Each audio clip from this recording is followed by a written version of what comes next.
যুদ্ধ হচ্ছে ইরানে, কিন্তু খেলা আবার এই সাথে বিভিন্ন বৈষয়িক বড় বড় খেলোয়াড়গুলো যুক্ত হয়ে গেছে। আপনাদেরকে হুম, আমি দর্শক শ্রোতাদেরকে অনুরোধ করব, এই জিনিসটা প্রায় বলা হচ্ছে না। সেটা হচ্ছে আহ, ইরান, রাশিয়া এবং চীন, এই তিন দেশ মিলে একটা ত্রিভুজ আহ, সম্মতিতে তারা নর্থ সাউথ ট্রান্সপোর্ট করিডোর, অর্থাৎ ইরানের বন্দর আব্বাসে জিনিসপত্র লোডিং আনলোডিং হবে, সেখান থেকে ইরানের উপর দিয়ে কাস্পিয়ান সিতে যাবে। আপনারা জানেন যে রাশিয়ার সাথে ইরানের সীমান্ত ওই কাস্পিয়ান সি বরাবর আছে। তো কাস্পিয়ান সি পার হওয়ার পরে এইটা ট্রেনে করে আহ, মানে মধ্য এশিয়ার বিভিন্ন দেশগুলোতে যাবে, বা আপনার ইউরোপের দেশগুলোতে যাবে। ঠিক জুন 2025-এ যে 12 দিনের যুদ্ধ হয়েছিল, 13 থেকে 25 জুন, সেই সময়েও তারও আগে, মানে সেই যুদ্ধ শুরু হওয়ার আগে তাদের আলোচনার পরবর্তী ধাপ বাকি ছিল, কিন্তু শেষ হওয়ার আগেই এটা করেছে। সুতরাং এইটা খুব বিবেচনা করার দরকার। দুই ক্ষেত্রেই ইরান আলোচনা শেষ হওয়ার আগেই আক্রান্ত হয়েছে। সুতরাং এই যে বিভিন্ন প্রস্তাব যে আমেরিকা দিচ্ছে, সেটার ব্যাপারে তারা আর আমেরিকাকে বিশ্বাস করতে পারছে না।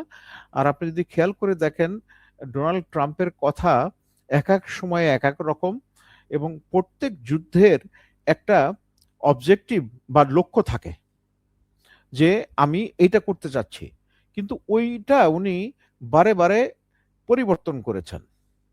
এবং এই যুদ্ধ শুরু করার আগে উনি আমেরিকান কংগ্রেস, সিনেট এর অ্যাপ্রুভাল নেননি। পরবর্তীতে অবশ্য অ্যাপ্রুভাল দিয়েছে, কিন্তু সেটা আহ, যুদ্ধ শুরু হওয়ার পরে। এখন তো অ্যাপ্রুভাল না দিলে বিপদ, সেই জন্য বাধ্য হয়েই তারা অ্যাপ্রুভাল দিয়েছে। সো এই অবস্থায়, অর্থাৎ উনি যেভাবে যুদ্ধ শুরু করেছেন, সেই সময়ে উনি ইরানের আচমকা আক্রমণ করেছেন, এবং যেটা অনেকটা বিশ্বাসঘাতকতার পর্যায়ে পড়ে যায়। এই জন্য ওনার বিশ্বাসযোগ্যতা কমে গেছে। আবার এইদিকে বারে বারে যুদ্ধের লক্ষ্যবস্তু পরিবর্তন করার ফলে এটাও একটা সন্দেহের দানা বেঁধেছে যে উনি কি করতে যাচ্ছেন আসলে। আবার এদিকে বলা হচ্ছে যে উনি ইসরায়েল, আমরা আক্রমণ না করলে ইসরায়েল আক্রমণ করত, এবং সেক্ষেত্রে আমাদেরকে আসতেই হতো। তো সব মিলায়ে এই যে পুরা জিনিসটা একটা ঘোলাটে এবং জট পেকে গেছে। এবং এই জট কিন্তু শুধুমাত্র যুদ্ধ শুরু এবং আজকের 28 দিনের জট পাকানো না, পুরা বরং যত দিন যাচ্ছে এখন পর্যন্ত যে অবস্থা হয়েছে, আজকে পর্যন্ত, অর্থাৎ এই মুহূর্তে আমরা যখন কথা বলছি 28তম দিনের, আহ, সেখান থেকে আহ, আমেরিকা খুব ভালো অবস্থানে নেই। তারা ইরানের অনেক জায়গায় বোমা হামলা করেছে, এবং সবচেয়ে দুর্ভাগ্যজনক হচ্ছে একটা মেয়েদের স্কুলে আহ, আক্রমণ করে সেখানে 160 জনের মতো ছাত্রী নিহত হয়েছে। তো এইটা কোনোভাবেই তাদের পক্ষে যায় নাই। এবং আপনি দেখেন, ট্রাম্প সাহেব যখন যুদ্ধ শুরু করার ঘোষণা দিলেন, তার কিছুক্ষণ পরেই বিভিন্ন সময় আপডেট আসছিল যে 90% ধ্বংস করছে, 80% ধ্বংস করছে, এইভাবে বলেছে। আবার একটা মজার ব্যাপার এই জায়গায়, উনি যখন 2025 সালের জুন মাসে ইরান আক্রমণ করে B2 বোম্বার দিয়ে, যেখানে প্রায় 15 টন আপনার ওই যে জিপিইউ বলে, এই হেভি বোম, যেটা আপনার বাংকার বাস্টিং বোম।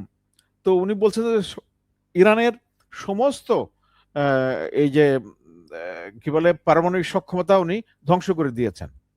আবার এখন যদি ধ্বংসই করে দিয়ে থাকে, তাহলে এখন সেই পারমাণবিক সক্ষমতা নিয়ে প্রশ্ন কেন আসবে? সো এরকম উনার কথার মধ্যে আত্মদ্বন্দ্ব আছে। উনি কি বলতে যাচ্ছেন, কি বোঝাতে যাচ্ছেন, কি লক্ষ্য অর্জন করতে যাচ্ছেন, সবকিছুই একটা জট পাকায় যাচ্ছে। এবার আসেন আহ, আপনার এই যে প্রস্তাবের ক্ষেত্রে, যুদ্ধবিরতির প্রস্তাব, ইরান যুদ্ধবিরতি এখনো পর্যন্ত চাচ্ছে না।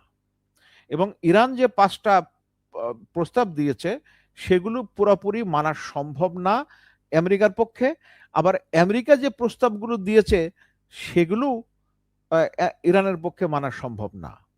সব মিলে হয় কি, নেগোসিয়েশন টেবিলে আপনার বিভিন্ন প্রস্তাব আছে, তারপরে সেই প্রস্তাবগুলো থেকে যেটা আপনার গ্রহণযোগ্য সেটাই গ্রহণ হয়, তারপরে সর্বসম্মতিতে যুদ্ধবিরতি বা অন্যান্য কার্যক্রম হয়। এটা একটা স্বাভাবিক, অস্বাভাবিক প্রক্রিয়া না। তবে এই মুহূর্তে আপনি আমেরিকান এবং বিশ্বের অন্যান্য বিভিন্ন বোদ্ধা তারা যেটা বলার চেষ্টা করেছেন সেটা হচ্ছে এই যুদ্ধে আমেরিকা এখন পর্যন্ত জয়ী হওয়ার অবস্থানে নেই। আমেরিকার দুইটো ওই যে বিমানবাহী রণতরী আব্রাহাম লিঙ্কন এবং জেরাল্ড ফোর্ড, তারা ইরান উপকূল থেকে অনেক দূরে সরে গেছে। এমনি জেরাল্ড ফোর্ড যেটা বিমানবাহী রণতরী, সেটাতে কিছু টেকনিক্যাল সমস্যা ছিল, তো সেটা আরো দূরে চলে গেছে। অর্থাৎ যুদ্ধ প্রস্তুতিটা ঠিক অত সূক্ষ্মভাবে করা হয়নি পরিকল্পনাটা। এমনি কেন যেন মনে হচ্ছিল যে ইরান তাদের জন্য ওই এর একটা কারণ আমার কাছে মনে হয়েছে এবং বিভিন্ন জন বলছেনও, সেটা হচ্ছে ভেনেজুয়েলার প্রেসিডেন্ট মদুরোকে তাকে অ্যারেস্ট করে বন্দি করে আমেরিকায় নিয়ে যাওয়া হলো, ভালো কথা। এবং এইটাতে ওই যে মাদুরার যে ইনার সিকিউরিটি ছিল, সে তারাই কিন্তু তাকে এই লোকেশন বলে দিয়েছে। আবার এই একই বিষয়ে ইরানের ক্ষেত্রে রিপাবলিকান গার্ডের একজন ঊর্ধ্বতন কর্মকর্তাও উনি অ্যারেস্ট হয়েছেন, যে এই যে তথ্য পাচারের কারণে। তো এখন যুদ্ধ হচ্ছে ইরানে, কিন্তু খেলা আবার এই সাথে বিভিন্ন বৈষয়িক বড় বড় খেলোয়াড়গুলো যুক্ত হয়ে গেছে। আপনাদেরকে আমি দর্শক শ্রোতাদেরকে অনুরোধ করব, এই জিনিসটা প্রায় বলা হচ্ছে না। সেটা হচ্ছে ইরান, রাশিয়া এবং চীন, এই তিন দেশ মিলে একটা ত্রিভুজ সম্মতিতে তারা নর্থ সাউথ ট্রান্সপোর্ট করিডোর, অর্থাৎ ইরানের বন্দর আব্বাসে জিনিসপত্র লোডিং আনলোডিং হবে, সেখান থেকে ইরানের উপর দিয়ে কাস্পিয়ান সিতে যাবে। আপনারা জানেন যে রাশিয়ার সাথে ইরানের সীমান্ত ওই কাস্পিয়ান সি বরাবর আছে। তো কাস্পিয়ান সি পার হওয়ার পরে এইটা ট্রেনে করে মধ্য এশিয়ার বিভিন্ন দেশগুলোতে যাবে বা আপনার ইউরোপের দেশগুলোতে যাবে। ঠিক একইভাবে রাশিয়ার জিনিসপত্রগুলো আবার চলে আসবে এদিক দিয়ে এশিয়ান মার্কেটের জন্য যেগুলো। সো এই যে রাশিয়ার যে পরিকল্পনা, সেই পরিকল্পনার একটা গুরুত্বপূর্ণ, রাশিয়া এবং চীনের যে গুরুত্বপূর্ণ পরিকল্পনা, সেই পরিকল্পনার একটা গুরুত্বপূর্ণ মানে উপাদান হচ্ছে ইরান। কাজে ইরান যুদ্ধে পরাজিত হোক বা ইরান ধ্বংস হয়ে যাক, এরকম পরিস্থিতি তারা কেউ চায় না। সেই জন্য তাদের সহায়তার ধরনটা আমেরিকার মতো এরকম ইসরায়েলের পাশে দাঁড়ায় তারা বোমা মারা শুরু করলো, এরকম না।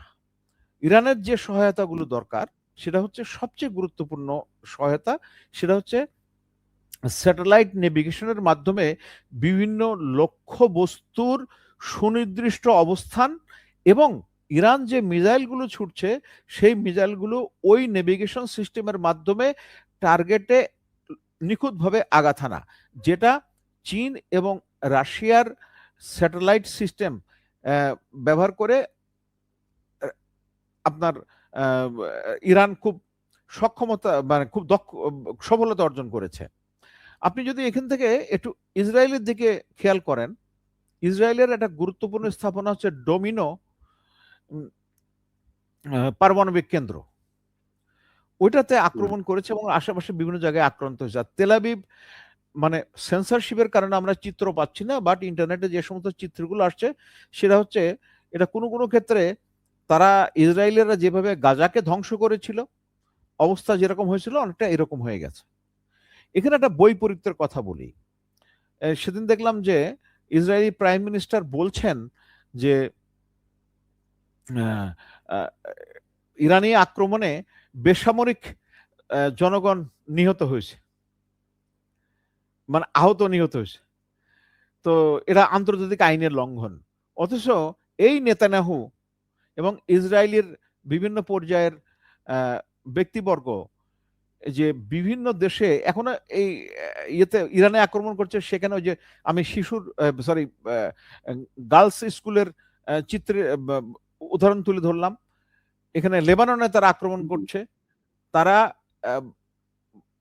মানে পশ্চিম তীর এবং গাজাতে তারা আক্রমণ করছে।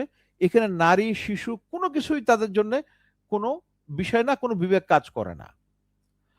তো এখন এই ইসরায়েল চাচ্ছে যে এটা যেন আরো দীর্ঘায়িত হয়, কিন্তু আমেরিকা এখন বুঝতে পারছে যে এটা তাদের জন্য খুব ভালো হচ্ছে না।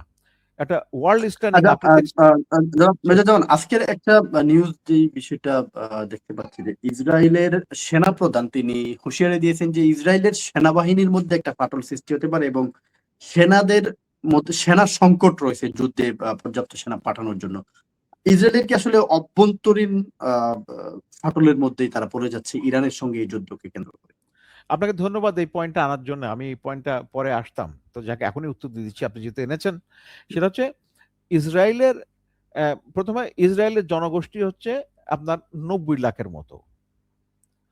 এই 90 লাখের মধ্যে আপনার 20% হচ্ছে আরব বংশোদ্ভূত।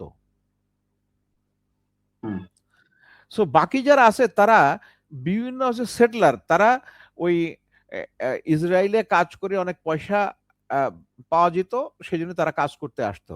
তো এই যখন যুদ্ধ শুরু হয়েছে, চারিদিকে গোলাগুলি হচ্ছে, তখন তারা অনেকেই যাওয়া শুরু করেছে। এই যাওয়াটা শুরু হয়েছে যখন ওই যে 2023-এর অক্টোবরে হামাস আক্রমণ করলো, তারপর থেকে আস্তে আস্তে যাওয়া শুরু হয়েছে এবং এখনো আবার এই বর্তমান যুদ্ধের কালে আরো বেশি যাওয়া শুরু হয়েছে।